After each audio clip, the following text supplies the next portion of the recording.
पिछले हफ्ते हम एक मसीह जीवन की यात्रा जिसको हम कहते हैं अ वे ऑफ ट्रांसफॉर्मेशन, एक परिवर्तन का जीवन, इसके विषय हम बात कर रहे थे। और उस परिवर्तन के प्रोसेस में, इस जीवन में जो सबसे पहला कार्य होता है उसके विषय हमने पिछले हफ्ते बात की। आप में से कितने लोग मुझे याद दिला सकते हैं, कोई याद दिला सकता है कि पिछले हफ्ते हमने किस विषय पर बात की? अ न्यू हार्ट। हमारे मसीह जीवन का सबसे पहला जो कदम होता है, जो सबसे पहला प्रोसेस होता है, कि परमेश्वर हमें एक नया हृदय देता है। और ये नया हृदय क्या होता है, इसके विषय हमने चर्चा की थी। सारांश में अगर कोई ब्रीफली मुझे समझा सकता है? कोई मुझे याद दिला सकता है in brief, what is a new heart?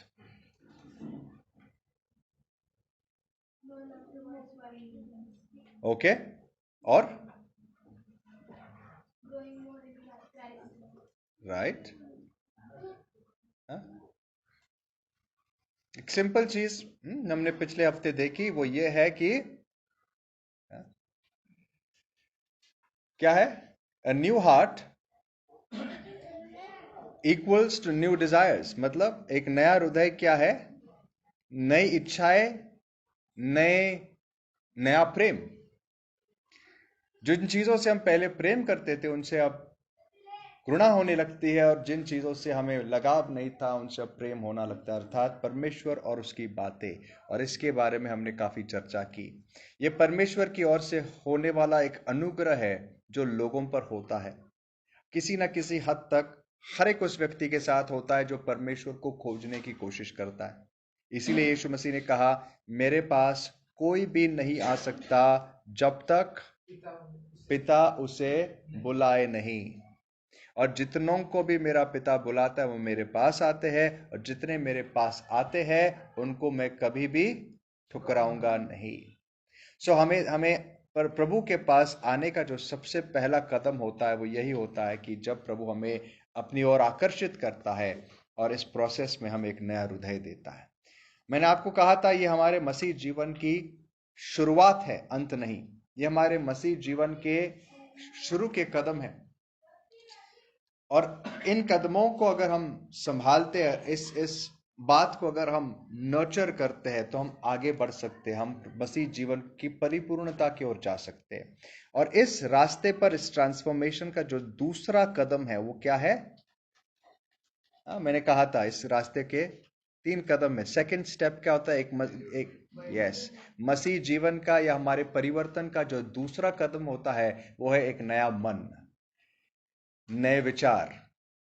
एक नया हृदय बहुत जरूरी होता है। वो आपकी इच्छाओं को, आपके भावनाओं को, आपके प्रेम को बदल देता है। लेकिन इस आग को अगर आप संभालोगे नहीं, जो प्रभु ने आपके हृदय में जलाई है, इस चिंगारी को आप संभालोगे नहीं, तो आगे जाकर आप दूसरे कदम को नहीं प्राप्त कर पाओगे।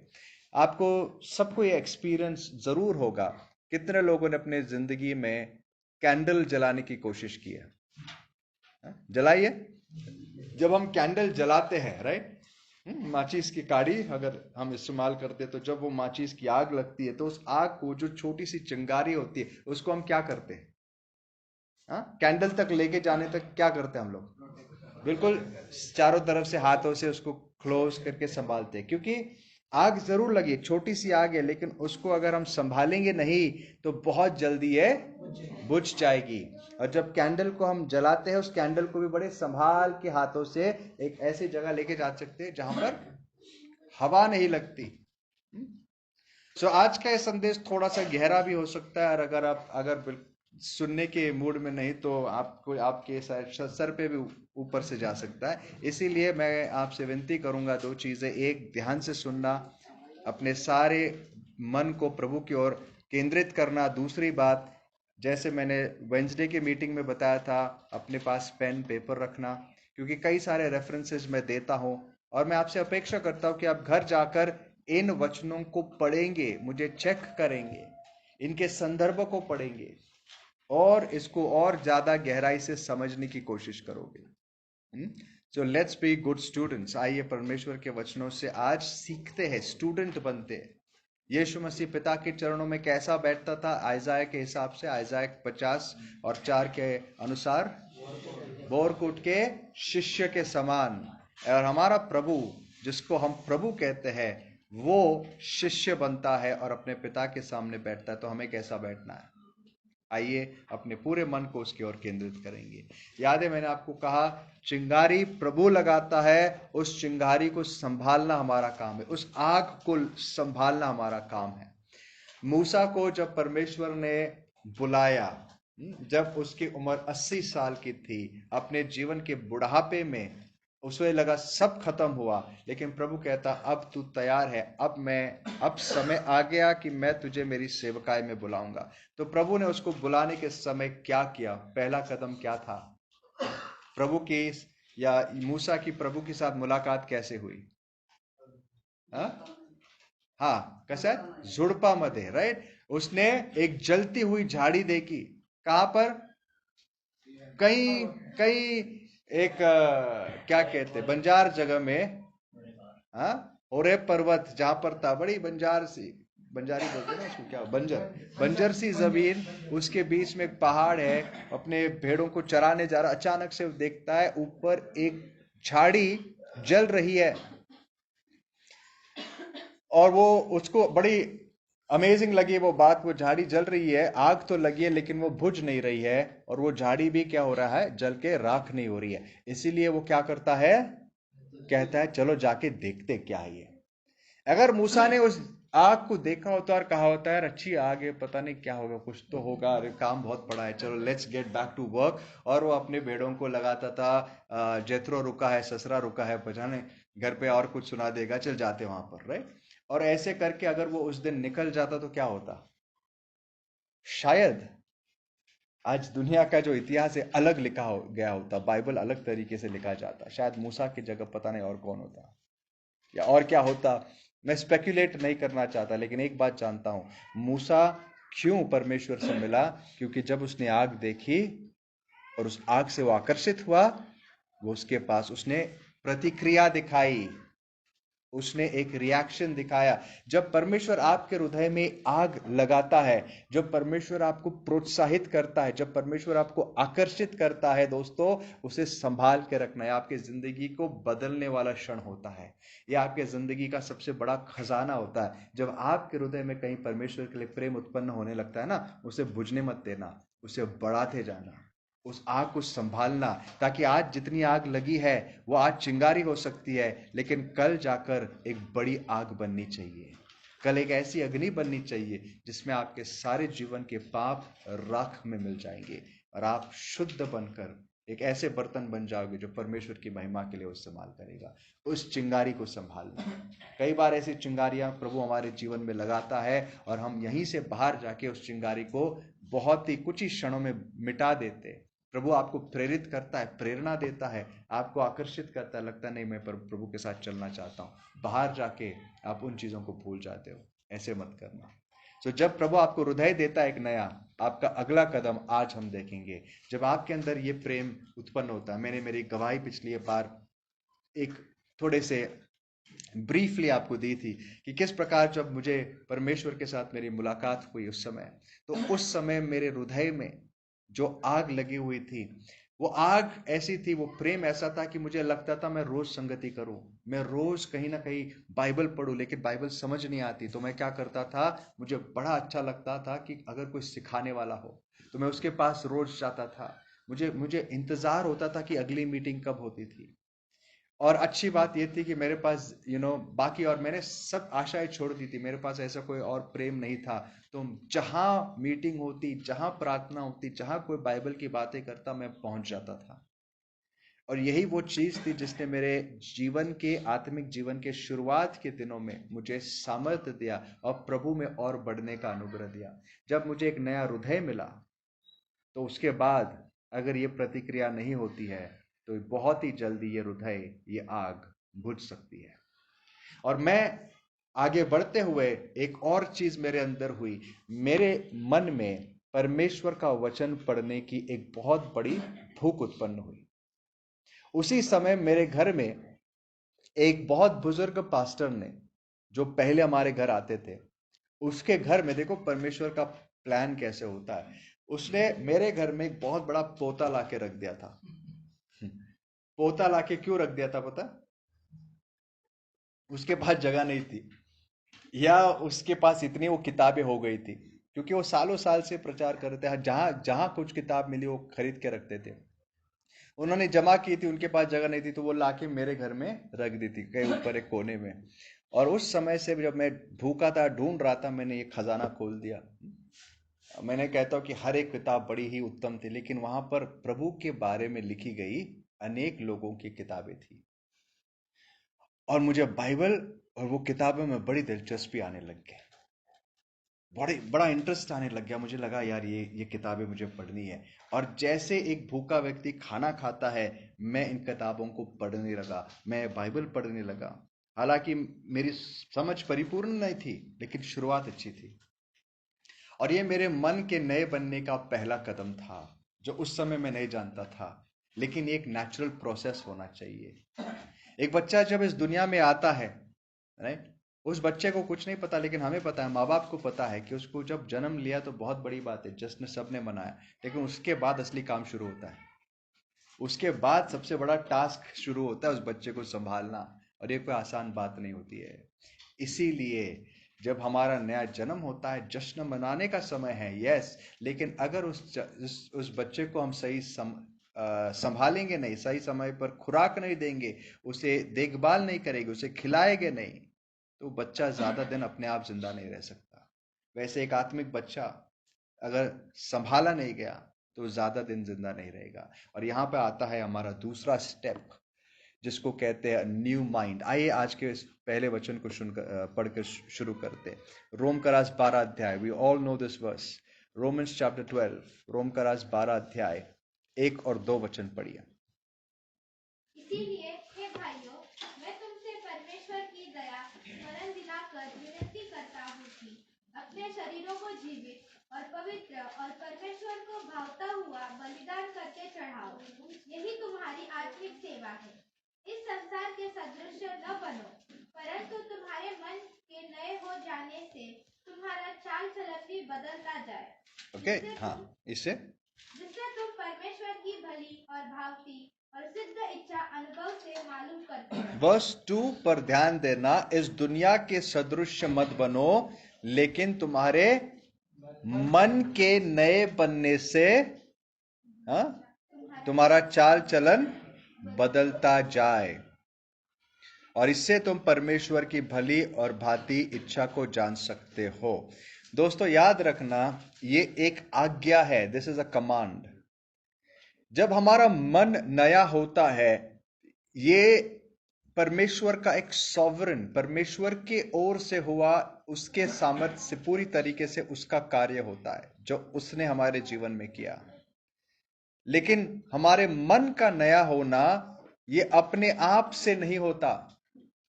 ये ऐसा नहीं होता कि परमेश्वर किसी दिन एक दिन उसने बस किसी को स्पर्श कर दिया और उस दिन से इसके पूरे विचार बदल गए, ऐसा नहीं होता। वो आपके मन के इच्छाओं के साथ होता है, आपके विचारों के साथ नहीं होता।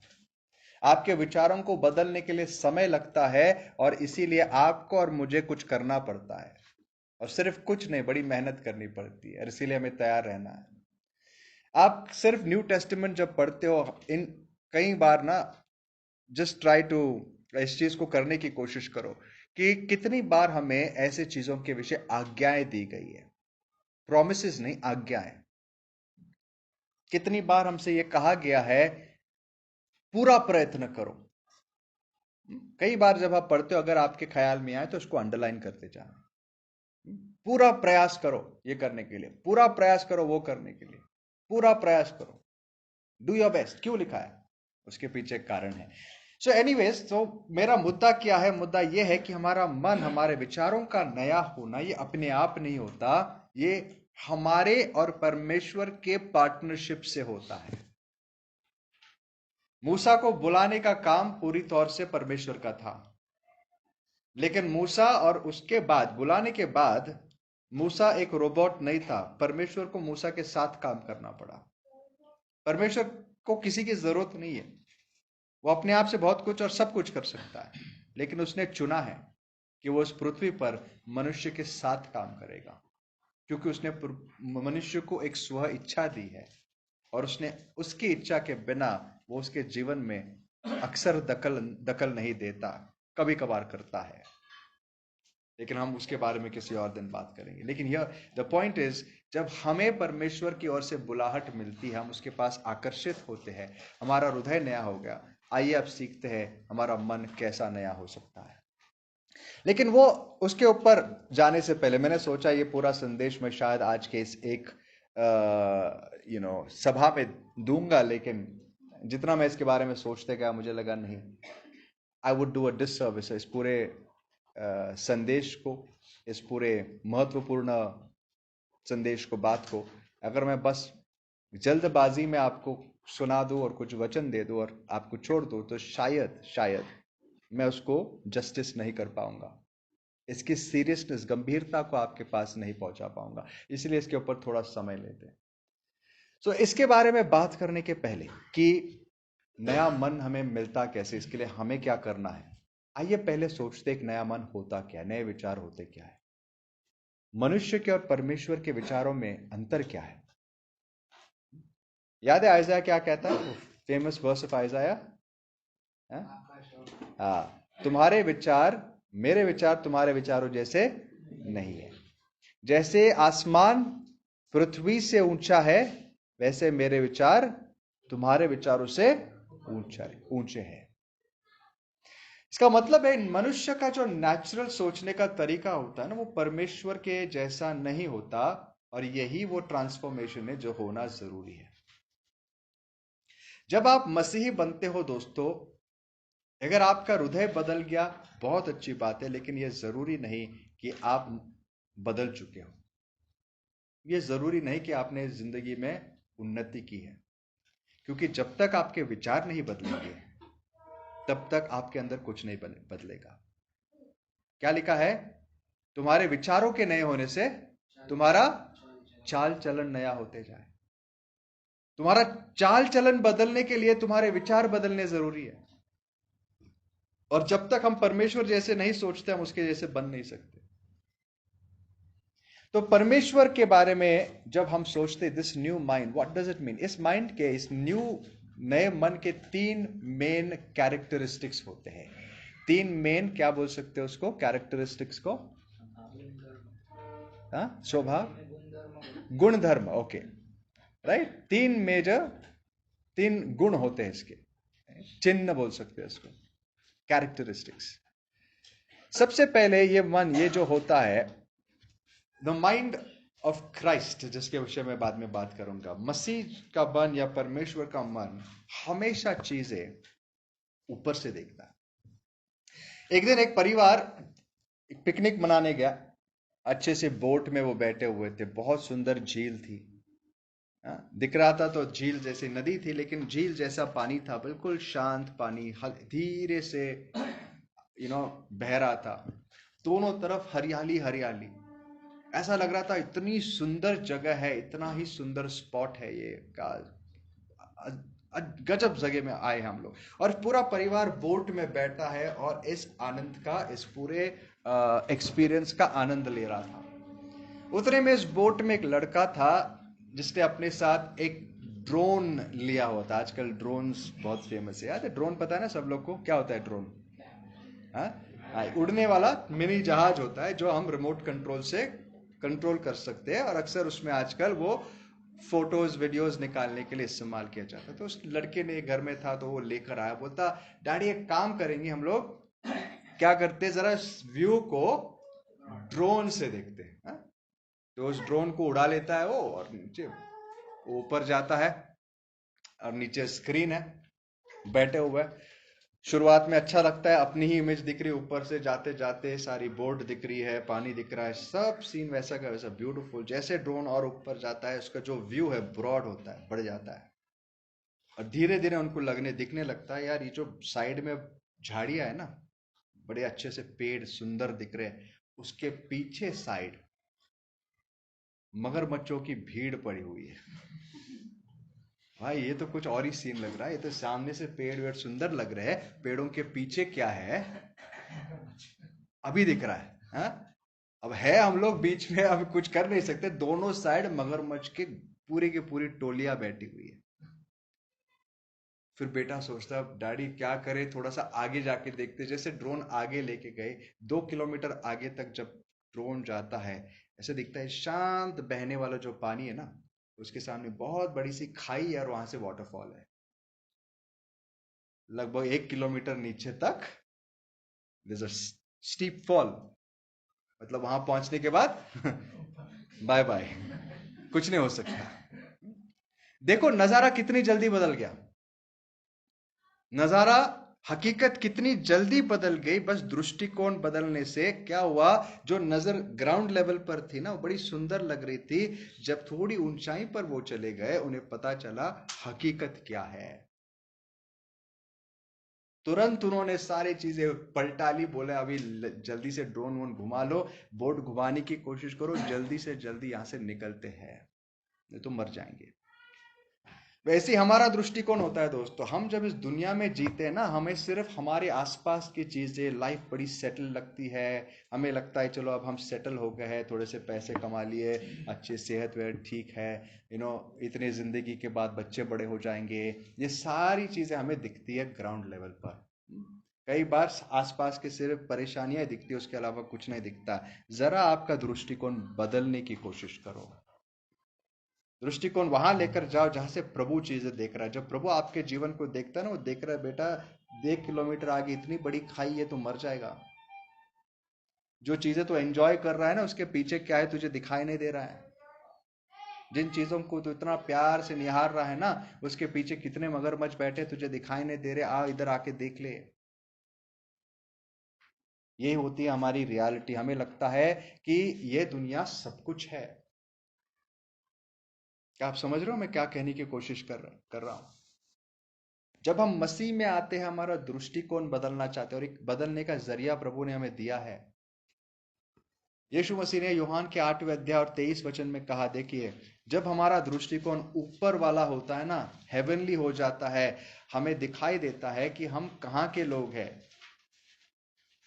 हमारा हमारी असली पहचान कहाँ है। यूहान 8:23 पढ़िए। उसने उनसे कहा, तुम नीचे के हो, मैं ऊपर का हूँ। तुम संसार के हो, मैं संसार का नहीं। इसीलिए मैंने तुमसे कहा कि तुम अपने पापों में मरोगे, क्योंकि यदि तुम विश्वास न करोगे कि मैं वही हूँ, तो अपने पापों में मरोगे। देखो हमारा जो आदर्श है, हमारा जो एग्जाम्पल है, वो है यीशु मसीह। हमारी सोच किसके जैसी बननी चाहिए और किसके जैसे बन रही है? यीशु जैसे। तो अगर आपको जानना है कि एक स्वर्गीय सोच क्या होती है, यीशु की सोच देखो। सबसे पहली चीज उसने उसके विषय, यीशु जानता था वो कहां से है। यीशु जानता था वो कहां से है। ये बात वो कभी भूला नहीं। हम में से कितने लोग इस बात को 24/7 एहसास करते कि मैं यहां से नहीं हूं, I don't belong to this place. जब मैं छोटा होता था, ये एक कई लोगों को ये एक थोड़ा अजीब लग सकता है। When I was may be pre conversion days, right, समय था। एंड आफ्टर मेरा कन्वर्जन भी, उसके बाद भी काफी समय तक यू नो मुझे एक प्रकार का आई वुड से बड़ा लगाव था देशभक्ति से। इंडिया क्रिकेट हार गई तो क्या होता था, हाँ? बड़ा रोता था। बस रोना ही बाकी था, उतना और कुछ नहीं था। 2-3 दिन मूड खराब होता था। जीत गए तो बड़ा जश्न मना, जैसे मेरे घर में ट्रॉफी आ गई। और कई बार ऐसे होता है, राइट। ये शायद स्पोर्ट्स रिलेटेड हो सकता है, कोई भी हो सकता है। हमारे पैशंस इस दुनिया में इतने गड़े हुए होते हैं ना, कि हमें लगता है यार ये मेरा है। लेकिन आज मुझे हमेशा ये बात याद रहती है कि मेरा सिटीजनशिप है, मेरी फर्स्ट लॉयल्टी जो है। लॉयल्टी को क्या कहते हैं? लैंग्वेज का प्रॉब्लम होता है। लॉयल्टी को क्या कहते हैं? मेरा पहला लगाव, वफादारी या मेरी जिम्मेदारी मेरे देश के प्रति है। मेरा देश कौन सा है? ये बड़ा कंफ्यूजन है ना। कौन सा है आपका देश? कौन सा है? गाते तो हम बड़े शान से है, हाँ, सियोन देश। आपकी सिटीजनशिप कहां से? पहला पासपोर्ट कहां से आपका? मेरे पास इंडिया का पासपोर्ट है और उसे I am very proud to own it, but उससे भी बड़ा पासपोर्ट है मेरे पास। सिटीजनशिप मेरे मुझे दी गई है वो स्वर्गीय राज्य की, मेरे पिता के राज्य की। दोस्तों, आप इस देश के लिए सबसे अच्छे नागरिक तब बन सकते हो जब आप अपना सबसे पहला कर्तव्य पहला निभाओ। If you are a good Christian, you will be an excellent citizen on earth. लेकिन आप ये मत भूलना कि आपकी नागरिकता कहाँ की, आपका पहला जो कर्तव्य किसके प्रति है। यीशु मसीह कभी इस बात को नहीं बोले कि मैं यहाँ का नहीं हूं। जब पिलातुस ने उसको एक बार पूछा कि तू राजा है, बोलता मैं हूं, लेकिन मेरा राज्य इस पृथ्वी का नहीं है। हम भी कह सकते हैं हाँ मैं यहां रहता हूं, लेकिन इस दुनिया की चीजें मेरी नहीं है। मेरा दृष्टिकोण बहुत अलग है। वही यीशु मसीह ने यूहन्ना के 8:28 में क्या कहा कि मैं यहाँ पर मेरी इच्छा पूरा करने नहीं आया हूँ, मैं मेरे पिता की इच्छा पूरा करने आया। पढ़िए जॉन 8:28। तब यीशु ने कहा, जब तुम मनुष्य के पुत्र को ऊंचे पर चढ़ाओगे तो जानोगे कि मैं वही हूँ। मैं अपने आप से कुछ नहीं करता, परंतु जैसे मेरे पिता ने मुझे सिखाया वैसे ही ये बातें कहता। देखो, मैं अपने आप से कुछ नहीं करता, लेकिन जैसे पिता ने मुझे सिखाया है वो मैं करता हूं, वो मैं करता हूं। और जॉन 6 में वो कहता है मैं इस दुनिया में आया ही हूं मेरे पिता की इच्छा पूरा करने के लिए। I have come to do my father's will. So मुझे एक बात बताइए दोस्तों, हम जब इस दुनिया में जीते हमारी सोच कैसी है? क्या इन दुनिया की चीजों को हम अपना सब कुछ मानते हैं, या हमारा दृष्टिकोण आज बदल चुका है, बदल रहा है? पहले क्या हम पैसों के विषय, दुनिया की चीजों के विषय, हमारा दृष्टिकोण आज बदल चुका है क्या वैसा का वैसा है? क्या ये हमारे लिए प्राथमिकता है? Do we think differently? क्या हम अलग से सोचते हैं? दुनिया में कुछ भी, किसी भी चीज का घाटा हुआ कोई बात नहीं, लेकिन अपने प्राण का घाटा मत करके लेना, अपनी आत्मा का घाटा मत करके लेना, दुनिया में कितना भी बड़ा घाटा क्यों ना हो। पहले बच्चों में देखते, बच्चों में भी गुण होता है, अपनी जो चीज होती है बड़े संभाल के रखते हैं। थोड़ा भी कुछ हो गया रोना आता है कि ये मेरा है, मेरा टूट गया, लाके दिया मैंने, हाँ। लेकिन जब थोड़ा भी कुछ टूट जाता है तो मेरा तोड़ दिया, रोते बैठते हैं, हाँ? बच्चे बच्चे होते हैं, लेकिन हम भी बड़े बच्चे ही हैं। हम में से कई लोग ऐसे होते हैं, इस दुनिया की चीजों से इतने प्रभावित होते हैं कि यार कुछ टूट गया, कुछ क्या नुकसान हो गया, हमारा कुछ लॉस हो गया, हम रोते बैठते, लेकिन इस बात की चिंता नहीं होती कि अनंत काल में आज मैं कितने बड़े धोखे में हूं, उसकी कोई चिंता हमें नहीं होती। सामने खाई पड़ी हुई है, अगर आगे ऐसे ही चलते जाएंगे तुम जिंदगी से हाथ धो बैठेंगे, उसकी चिंता नहीं होती। क्यों? पता है, दृष्टिकोण बदला नहीं है। अभी भी हमारी नजरों में हम ग्राउंड लेवल से सब देख रहे हैं।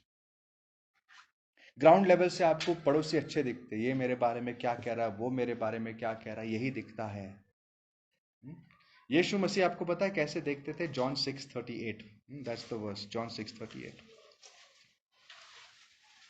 क्योंकि मैं अपनी इच्छा नहीं वरन अपने भेजने वाले की इच्छा पूरी करने के लिए स्वर्ग से उतरा हूँ। और उस 5:30, जॉन 5:30, एक चैप्टर पहले,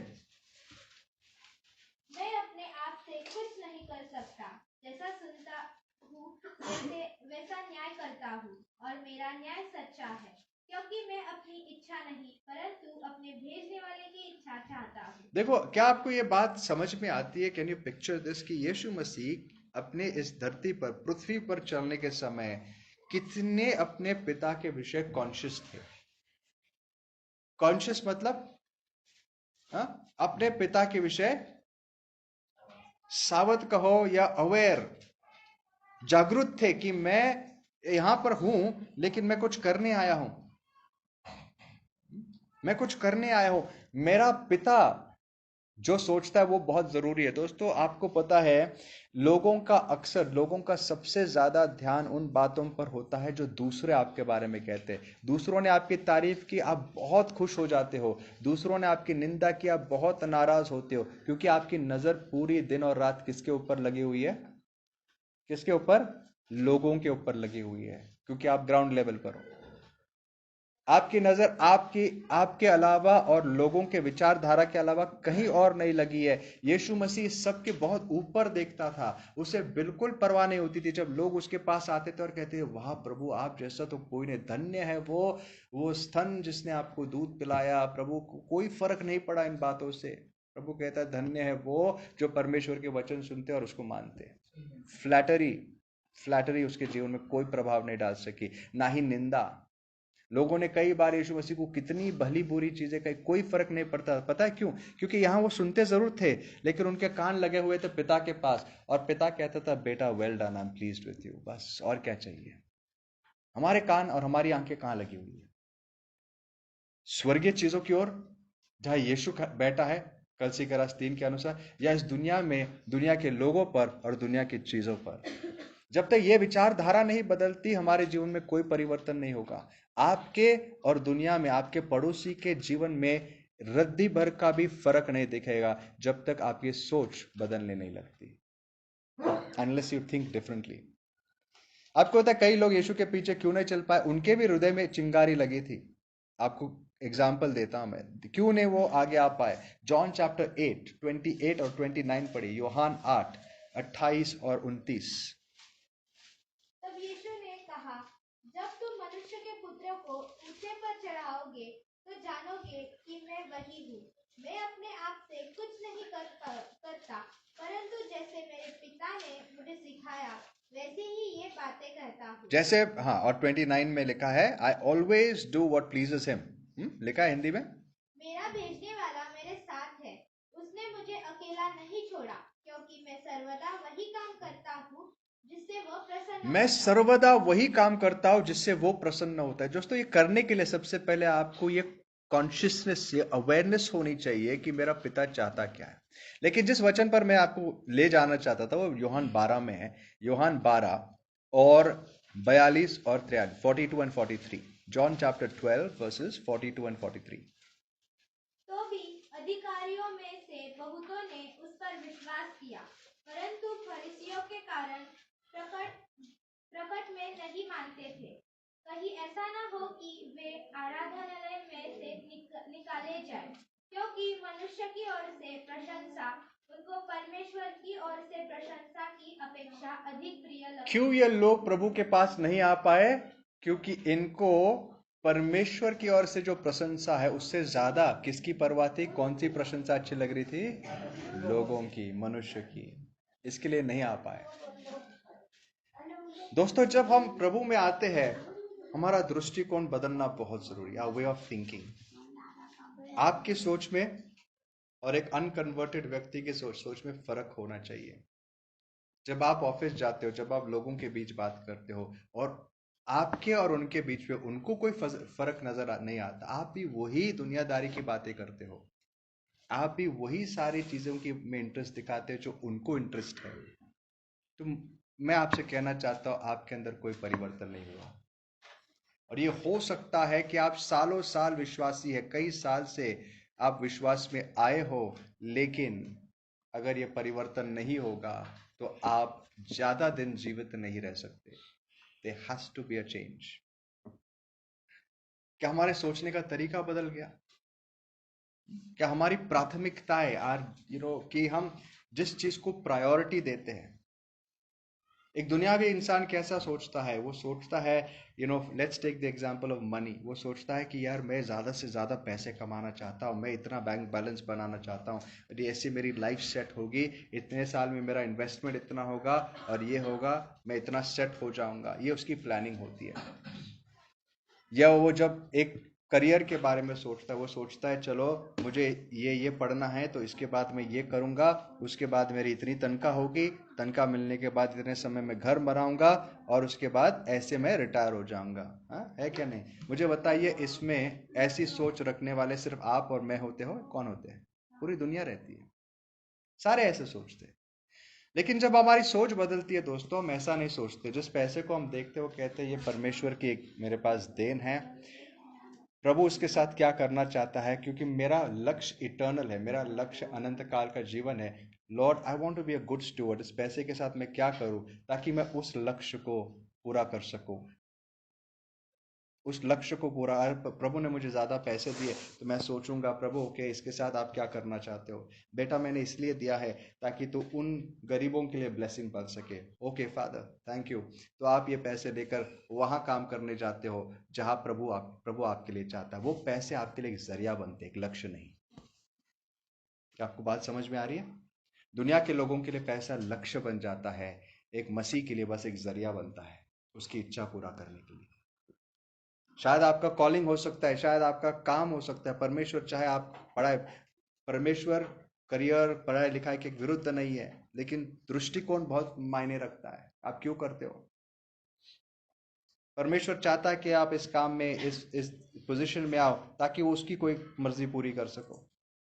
लेकिन आपका लक्ष्य है कि मैं यहाँ आके मैं खुद बहुत पैसे कमाना चाहता हूँ। आपका दृष्टिकोण गलत है। हम वरदानों के लिए प्रार्थना करते, वही बात आती है, वरदान क्यों चाहिए हमें? पिछली बार मैं आपको समझा रहा था, वरदान अगर आपको सिर्फ इसलिए चाहिए क्योंकि बड़े आकर्षित लगते हैं, ना अच्छा लगता है, अगर मेरे पास गिफ्ट ऑफ प्रोफेसी हो, इट्स अ यूजलेस थिंग। आप वो चीज आपको तबाह कर देगी। लेकिन अगर आपका लक्ष्य है प्रभु मैं एक बर्तन हूं, अगर आप मुझे इस्तेमाल करना चाहते हैं प्रोफेसी देने के लिए, आपकी महिमा हो प्रभु। अगर आप मुझे इस्तेमाल करना चाहते हैं बर्तन धोने के लिए, आपकी महिमा हो। I am just a vessel, मैं तैयार हूं।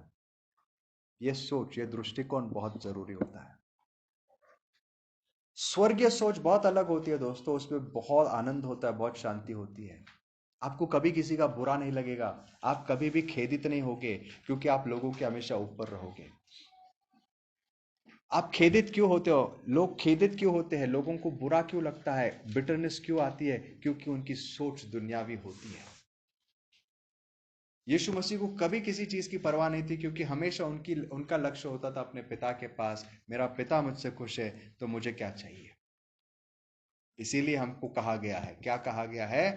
कलसी का रास 3 और 2 में पढ़िए, जिसको मैंने रेफर किया था, कलसी का रास 3 अध्याय 2।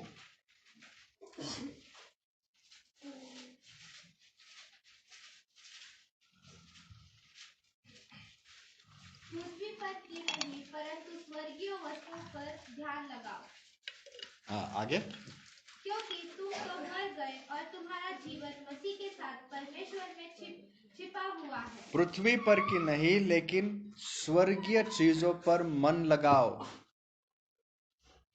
Spend time thinking about them, इसके बारे में विचार करना शुरू कर दो। खैर आगे बढ़ते हैं। तो दृष्टिकोण, इस नए मन का पहला लक्ष्य होता है ये चीजें ऊपर से देखता है। It views things from above, ये ऊपर से चीजें देखता है।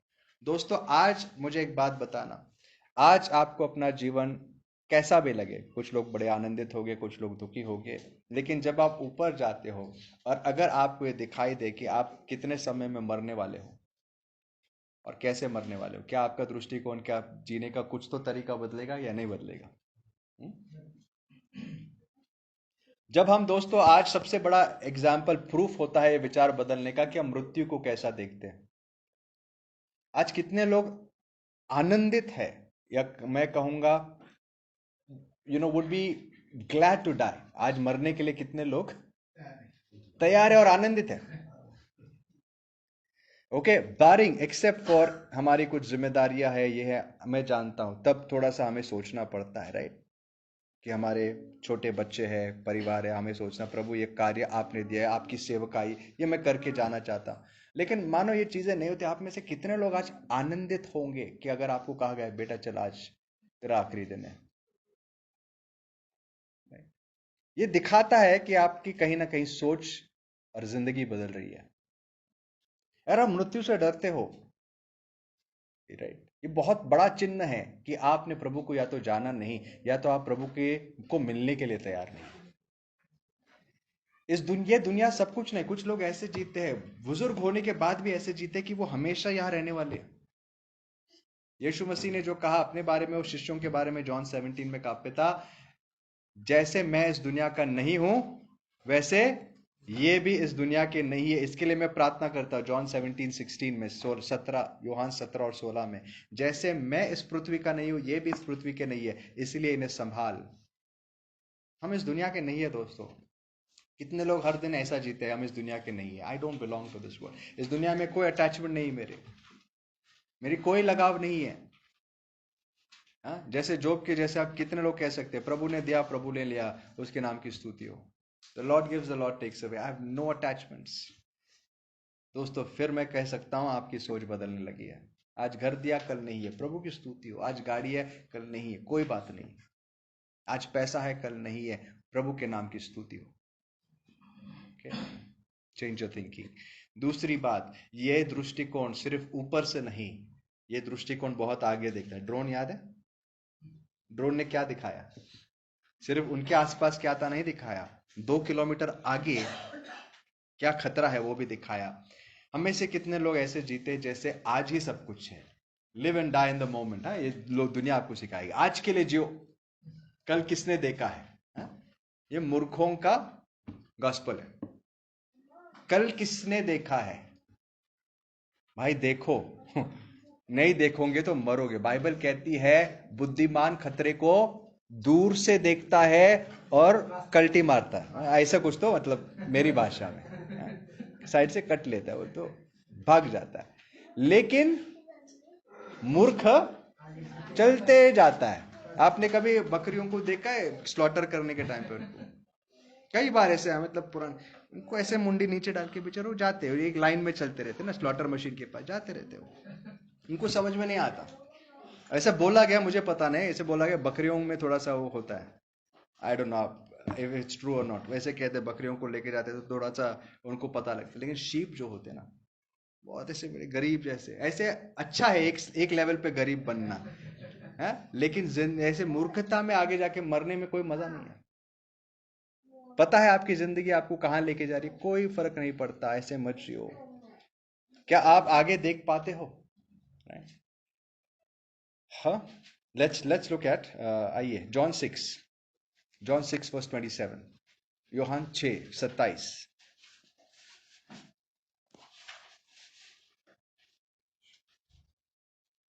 नाशवान भोजन के लिए परिश्रम न करो, परंतु उस भोजन के लिए जो अनंत जीवन तक ठहरता है, जिसे परमेश्वर का पुत्र तुम्हें देगा, क्योंकि पिता अर्थात परमेश्वर ने उसी पर छाप लगाई। कितने लोग अपने जीवन को ऐसा प्लान करते हैं, इटर्निटी को याद रख के, अनंत काल को, अपने लक्ष्य को याद करके आज जीते हैं कि जब मैं वहां जाऊंगा क्या होगा।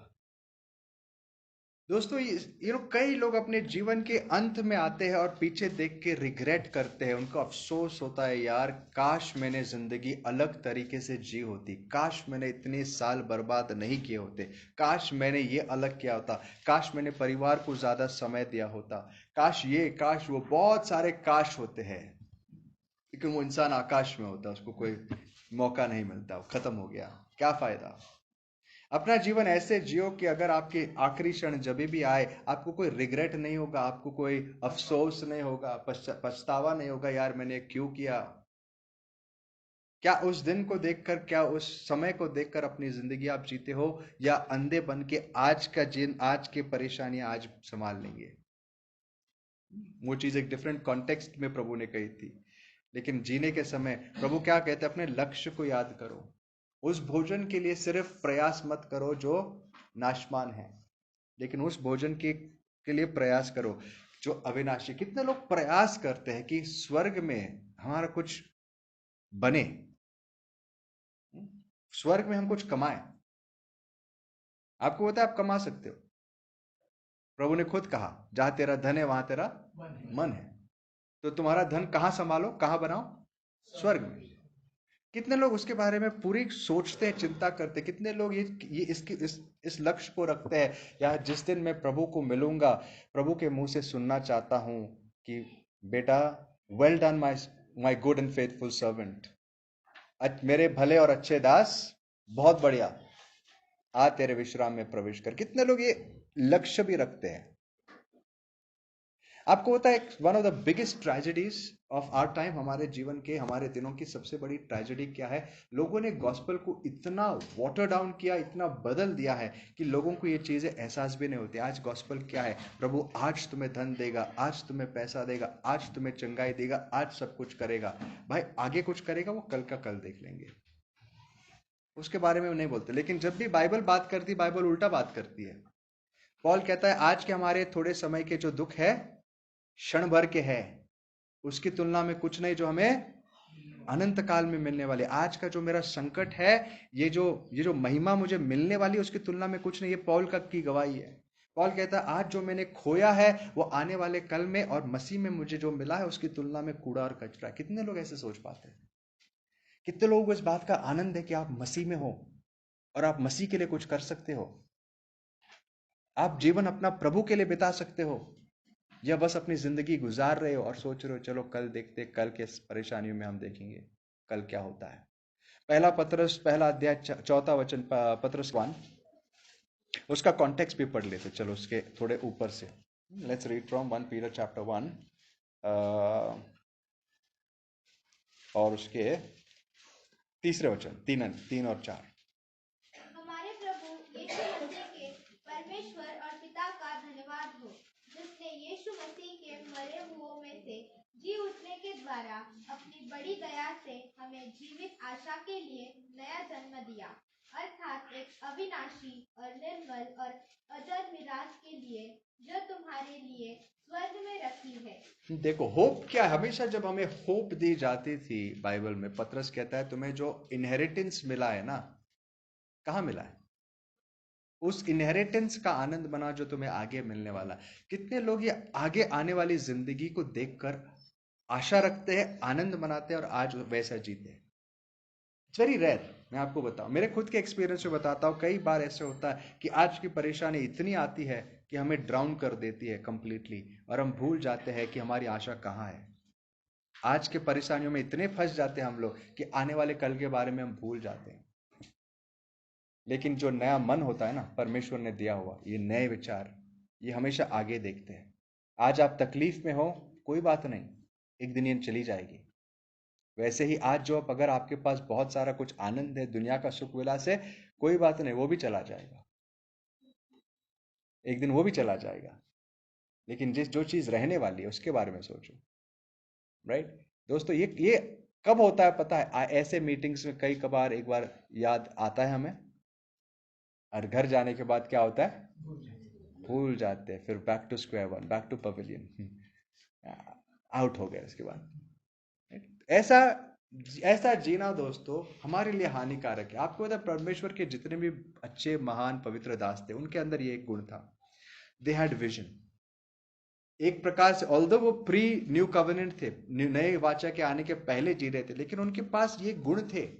आपको पता अब्राहम जब निकला, क्यों निकला? बाइबल क्या कहता है? देश ऐसा शहर ढूंढ रहा था जिसका बनाने वाला परमेश्वर है, बिना हाथों से बनाया गया, whose builder and maker is God। और हिब्रू करास में आके हमें बताया जाता है वो कलीसिया जो प्रॉमिस्ड थी, जो प्रभु ने दिया था, उसके इंतजार में वो बैठा था। उसको उसका विजन था, ऑल्दो क्लियर पिक्चर नहीं था, लेकिन उसको पता था एक ऐसे देश में मैं जा रहा हूं जहां पर परमेश्वर ने गढ़ाया। इसके लिए जब लूत और उसकी जब झगड़े हुए, उसको कोई फर्क नहीं पड़ा जब उसने सोदोम और गमोरा को देखा, कोई फर्क नहीं पड़ा, क्योंकि उसकी नजरों में एक और बहुत सुंदर देश था जो वो देख सकता था।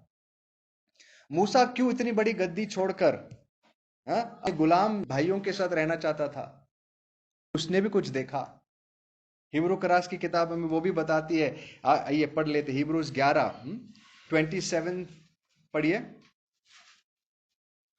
विश्वासी से राजा के क्रोध से न डरकर उसने मिस्र को छोड़ दिया, क्योंकि वह अनदेखे को मानो देखता हुआ दृढ़ रहा।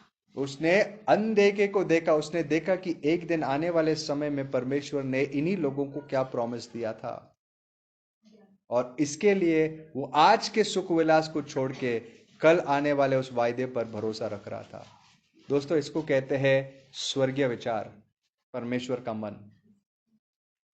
आइए अपने मनों को वहां केंद्रित करते हैं। मैंने आपको कहा था ये विषय थोड़ा लंबा होगा, इसके लिए मुझे अगले हफ्ते इसके बारे में बात करनी पड़ेगी। लेकिन एक और बात कहूंगा, ये नया मन सिर्फ ऊपर से नहीं, ऊंचाई से नहीं, आगे से नहीं, लेकिन गहराई से देखता है। इट सीज डीप, बहुत गहराई से देखता है। पहला कुरिन्थी का रास दूसरा अध्याय 6 और 7 वचन पढ़िए। पहला कुरिन्थी का रास दूसरा अध्याय 6 और 7 वचन। फिर भी सिद्ध लोगों में से वे हम ज्ञान सुनाते हैं, परंतु इस संसार का और इस संसार के नाश होने वाले हाकिमों का ज्ञान नहीं, परंतु हम परमेश्वर का वह गुप्त ज्ञान भेड़ की रीति पर बताते हैं, जिसे परमेश्वर ने सनातन से हमारी महिमा के लिए ठहराया। ठीक है, ये पूरा चैप्टर 2 आप वर्स 6 से ये पूरा आप घर पे पढ़ लेना, बट बड़ा सुंदर है। पॉल कहता है मैं तुम्हारे पास आया तो तभी कुछ नहीं, मुझे सिर्फ मसीह और उस वो जो क्रूस पर चढ़ाया गया वो मैंने तुम्हें बताया। ओके, मैं ज्ञान की बातें बताने नहीं आया। और लेकिन मैं ज्ञान की बातें करता हूं किसके साथ? जो प्रौढ़ हो चुके हैं। We speak wisdom to the mature. और वो कहता है ये ऐसा ज्ञान है जो दुनिया के लोग नहीं समझ पाते। ये ऐसी गहरी बातें हैं जो हम बाकी लोगों को नहीं समझा पाते। तो जब हमें प्रभु का मन मिलने लगता, हमारा मन नया बनने लगता है दोस्तों, हम सिर्फ ऊंचाई से नहीं, आगे नहीं, गहराई तक देख सकते हैं। हम अपने जीवन और लोगों के जीवन की हकीकत देख सकते हैं। आपको पता है जब यीशु के पास भीड़ आती थी, शिष्यों को भीड़ दिखाई देती थी और बहुत सारे बोझ दिखाई देते थे, यीशु मसीह को टूटे हुए दिल और बिना चरवाहा की भेड़ें दिखाई देती थी। आज हम भी लोगों को देखते हैं ना, हम ऊपर ऊपर से देखते हैं और लगता है ये ऐसा है वैसा है, लेकिन कितने में हम में से इतने मैच्योर हो चुके हैं कि उस चेहरे के पीछे की हकीकत क्या है वो जान सकते हैं।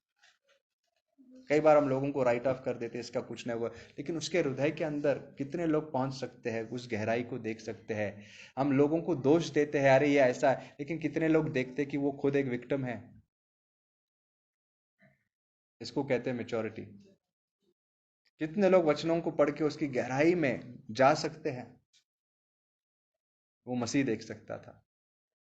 जब प्रभु ने मत्तै को चुना, राइट, एक लाइक मैं कई बार कहता हूं, मैं नॉर्मली मूवीज को प्रमोट नहीं करता ना ही इस चीज़ों को। काफ़ी सारे इमेजिनरी उसको कहते हैं क्रिएटिव लाइसेंस यूज करते हैं लोग, अपने ख्याल से बनाते हैं। लेकिन द चोजन में एक बहुत बड़ा बढ़िया सीन है, ये सीन मुझे सबसे अच्छा लगा था। जब प्रभु मत्तै को चुनता है, मैथ्यू को, और जब वो मत्तै को चुनता है, वो बैठा हुआ टैक्स कलेक्टर के बॉक्स पर वहां पर, और जब प्रभु उसको कहता है कम फॉलो मी, तो वो तो अचंभित हो ही जाता है। उसके बाजू में पतरस खड़ा था, बोलता लॉर्ड तुझे पता है वो कौन है? आई मीन ऑब्वियसली है, तुझे पता है वो कौन है? तो बोलता ऑफ कोर्स आई नो। तो उसमें एक डायलॉग है, इट्स वेरी नाइस। वो क्या कहता है? वो कहता है, लेकिन प्रभु उसको समझा रहा है, मुझे पूरा सीन याद नहीं, लेकिन वो समझा रहा है कि ये जो है ये भी अब्राहम का संतान है, ऐसा कुछ कहता है। बट लॉर्ड, पतरस कहता है but Lord this is different, आप इसको कैसे चुन सकते हो? और उस नैरेटिव में, उस पिक्चर में यीशु मसीह उसको क्या टर्न करके कहता है, जब वो कहता है दिस इज डिफरेंट, वो कहता है get used to different. Get used to different. अलग, ये अलग चीज है। हाँ, अलग, जो अलग है उसकी आदत डाल दो, क्योंकि हमारी सोच ये कॉम्प्रिहेंड नहीं कर सकती। पीटर को क्या दिखाई दे रहा था? पीटर को एक व्यक्ति दिखाई दे रहा था जो एक दगाबाज था, जो एक पापी था, एक लोभी था, और XYZ। यीशु मसीह क्या देख रहे थे? यीशु मसीह उसके हृदय की गहराई देख रहे थे। एक टूटा हुआ व्यक्ति जो अपने पिता के पास वापस आना चाहता है, जो सच में परमेश्वर से प्रेम करता है लेकिन बंधा हुआ है, और उसकी प्रतिक्रिया बहुत अलग थी।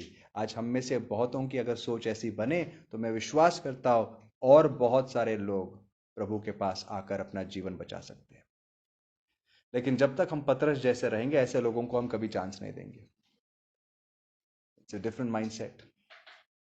अलग विचारधारा है दोस्तों, और ये विचारधारा आती है मसीह के विचारों से।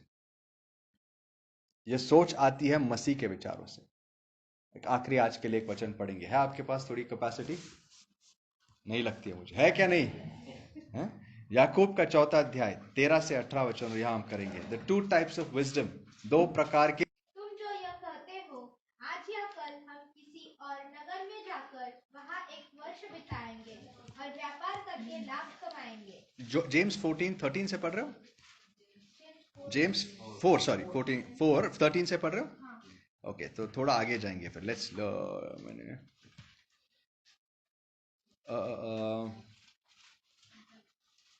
उससे थोड़ा आगे